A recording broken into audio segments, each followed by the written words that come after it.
मनमानी आचरण करने के कारण, ब्रह्मचर्य ना रहने के कारण छोटे छोटे अवस्थाओं में बहुत ही दयनीय दशा है शरीर की, बुद्धि की, मानसिकता की। जब तक पाणी ग्रहण नहीं तब तक ब्रह्मचर्य का विधान शास्त्रीय विधान है, तभी गृहस्थ धर्म उनका बहुत सुंदर होता है। वो नीचे से थपक मारेगा तो अपने लक्ष्य पे जाएगा। हम सब भगवान के हाथ के बाल हैं, हमको चिंता नहीं करनी है, बस हमें अभ्यास करना है और भगवान का चिंतन करना। कोई भी कार्य ऐसा दुर्लभ नहीं जो हम कर न सके। हम मनुष्य हैं, भगवान के अंश हैं, हमको हारना नहीं। 1000 बार हारेंगे तो भी हम दौड़ पड़ेंगे अपने लक्ष्य की तरफ। हार कर नहीं बैठ जाएंगे कि यार 1000 बार हार गए अब क्या जीतेंगे। नहीं नहीं, हम हार को जीत में बदलेंगे। नियम पर बहुत ध्यान दीजिए। अगर नियम है 1:45 बजे उठने का, स्नान का, तो 1:45 बजे ही उठना चाहिए, 2 नहीं बजना चाहिए। ब्रह्मचर्य रक्षा के लिए पहला तो ये निश्चय करना होगा कि आपकी वीर में महत्वबुद्धि हो जाए। जिसे आप व्यर्थ समझ रहे हैं वो बहुत बड़ी जीवनी शक्ति है। चाहे जितना आप उसको निकालते रहिए, आपको सुख कभी नहीं मिलेगा, दुख बढ़ता चला जाएगा। यहाँ पे ऐसा कैसे मान लिया कि धन ही सफलता है? ऐसा कैसे मान लिया? धन सफलता है। धन अगर प्रधान बुद्धि तब तो राक्षस हो जाएगा, मनुष्यता ही नहीं रहेगी। पक्का जिसके लक्ष्य में केवल धन हो जाएगा वो आसुरी प्रवृत्ति वाला हो जाएगा। परिणाम में देख लेना, एक राक्षस उसके अंदर दिखाई देगा व्यक्तित्व में। वो चाहे जितना बाहर से समझदारी से करे, लेकिन उसकी राक्षसी प्रवृत्ति झलक जाएगी, वो एक असुर होगा। रोज का रोज समय नष्ट होता चला जा रहा है। हम समझ रहे हैं कि हमारा समय ठीक कट रहा है। तब तुम्हारा समय ठीक कटेगा जब कोई दूसरा तुम्हारे समय में ना हो, केवल आप, आपके प्रीतम। बस आपका पाठ हो तो आप और आपके प्रीतम, आपका जप हो तो आप और आपके प्रीतम, आपकी ठाकुर सेवा हो तो आप और आपके प्रीतम। फिर सेवा का रंग आएगा कि आप भी खो जाएंगे, केवल प्रीतम।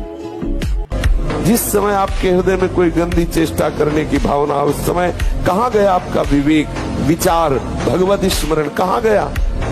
क्या करने जा रहा हूँ, किससे कर रहा हूँ, कौन है जो मुझे प्रेरित कर रहा है? कहाँ है विवेक आपका, कहाँ है ज्ञान आपका, कहाँ है आपका सतमार्ग का वो दृढ़ संकल्प जो भगवत प्राप्ति के लिए, भगवत प्रेम के लिए, भगवत चिंतन के लिए आपने स्वीकार किया है? सुबह सुबह जब मोटरसाइकिल में बैठते हैं ना, पहले हाई रेस में नहीं डालते ना, खुल गई अब दौड़ लगा, ऐसे ही उठो 4 बजे, दंड बैठेगा, आधा घंटा 1 घंटा, सब दिमाग ठीक होने लगेगा, सब ठीक है। 1 घंटा जब किया, अभी देखो हाल, पड़े पड़े 9 बजे तक सो रहे हो, बेड में चाय पी रहे हो। क्या जवानी, क्या परमार्थ, क्या मनुष्य शरीर, जीवन का नाश है। ब्रह्मचर्य अगर सही है, आपने किसी तरह इधर उधर तो ये प्रश्न ही नहीं रहेगा। जिधर दृष्टि डालोगे उधर जय होती चली जाएगी।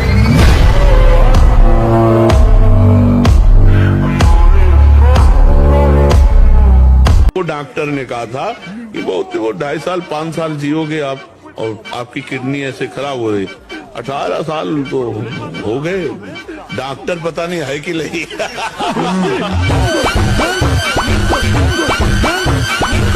कायरता मत करो, मेरे से तो होने वाला नहीं, मैं कर नहीं सकता, ऐसा नहीं। हम भगवान के अंश से कुछ भी कर सकते हैं। हमें अपार पावर है, हम अपनी पावर को जाने और जागृत करें। भगवान तुम्हारे अंदर बैठे हैं, सब पावर है, तुम जो चाहो कर सकते हो। आप शरीर पवित्र रख के देखो, 1 महीना झूठा मुंह मत रखना, शरीर पवित्र रखो और ब्रह्मचर्य रह के देखो। 1 महीने में आपको ऐसा लगेगा आप देवता है। जिनके दिमाग में बैठा हुआ है कि अंडे खाने से बल बढ़ता है, मांस खाने से बल, भूल जाओ। अगर हमारा विचार ठीक है, हमारा संयम ठीक है, तो हम नमक रोटी खाकर परास्त कर सकते हैं किसी को। और विचार संयम ठीक नहीं तो शरीर चाहे भले बना लो, तुम में बल नहीं आने वाला, ना अध्यात्म बल आने वाला है, ना शारीरिक तेज बल आने वाला है। अगर वर्जिश करो, व्यायाम करो, पवित्र भोजन करो, संयम से, अभी दैवत्व तो आ जाए। ये बिल्कुल छोड़ दो। किसी को ये समझ में आता है मांस बल देता है तो भूल जाना, तुम्हारे पुण्यों का नाश करके तुम्हारी दुर्गति करा देगा। जो इस भाव में है ना, जीव जंतुओं को ऐसे रांध रांध के खाते हैं, दुर्गति का। मर जाऊंगा पर गलत नहीं करूंगा।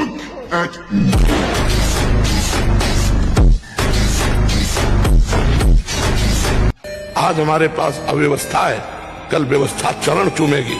हम सत्य से चलेंगे, धर्म से चलेंगे, भजन करें। मान लो हम कह रहे पत्नी छोड़ दिए, परिवार छोड़ दिए, मैं अकेला हूं, तो मैं भगवान का भजन करके ऐसा तप करूंगा कि जिसको चाहूं झुका लूं।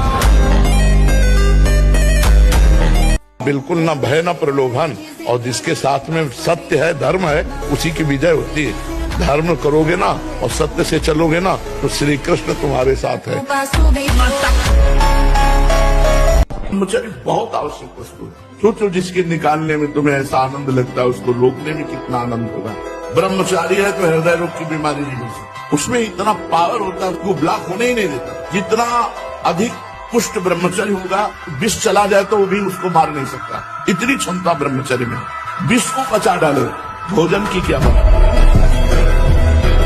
अब एकाग्रता के लिए पावर चाहिए, अभ्यास का और ब्रह्मचर्य का भी।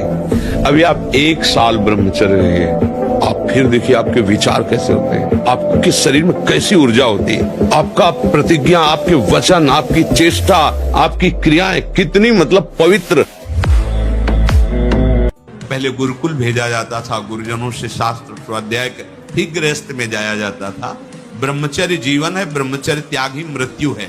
ब्रह्मचर्य ही जीवन है और ब्रह्मचर्य नाश ही मृत्यु है।